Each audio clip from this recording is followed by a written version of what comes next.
ఏదైతే జోలకంటి బ్రహ్మారెడ్డి అనేటటువంటి నరరూప రాక్షసుడు మనుషుల్ని కిరాతకంగా చంపేటటువంటి ఒక దుర్మార్గుడైనటువంటి వ్యక్తి ఆల్రెడీ 7గురిని మర్డర్ చేసిన దాంట్లో జైలుకి వెళ్ళినటువంటి వ్యక్తి, తెలుగుదేశం పార్టీ ఆల్రెడీ అతనికి మా పార్టీకి సంబంధం లేదని చెప్పి సస్పెండ్ చేసినటువంటి ఆ వ్యక్తిని మళ్ళీ ఈ నారా లోకేష్ అన్నటువంటి ఇంకో దుర్మార్గుడు తీసుకొని వచ్చి ప్రశాంతంగా ఉన్నటువంటి మాచర్లలో ఉన్నటువంటి వాతావరణాన్ని దెబ్బతీస్తూ నువ్వు మాట్లాడుతున్నావు. జోలకంటి బ్రహ్మానందరెడ్డి నరరూప రాక్షసుడు అని నువ్వు మాట్లాడుతూ ఉన్నావు కదా వెంకటరెడ్డి.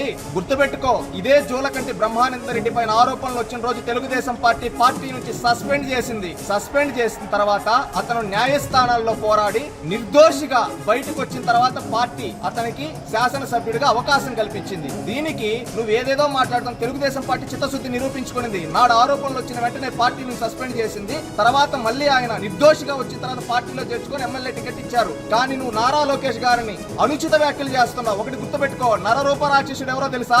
రాజారెడ్డి, రాజశేఖర్ రెడ్డి, జగన్మోహన్ రెడ్డి, పిన్నెల్లి రామకృష్ణారెడ్డి, వీళ్ళు నరరూప రాక్షసులు. నువ్వు ఎవరి పక్కన వకాల్తా పుచ్చుకొని మాట్లాడుతున్నావు ఒక్కసారి చూసుకో. నువ్వు క్రిమినల్ వైపు ఉన్నావు.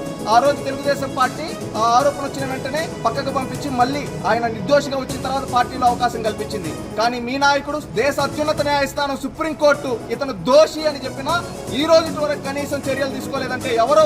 క్రిమినల్స్ వైపు నిలబడేది మీరు కాదా? మళ్ళీ నువ్వు మాట్లాడుతా ఉన్నావు ఇక్కడ హైదరాబాద్ లో కూర్చొని ఎట్లా పెడితే నోటికి ఏది వస్తే అది నారా లోకేష్ గారిని ఉద్దేశించి మాట్లాడుతుండవు.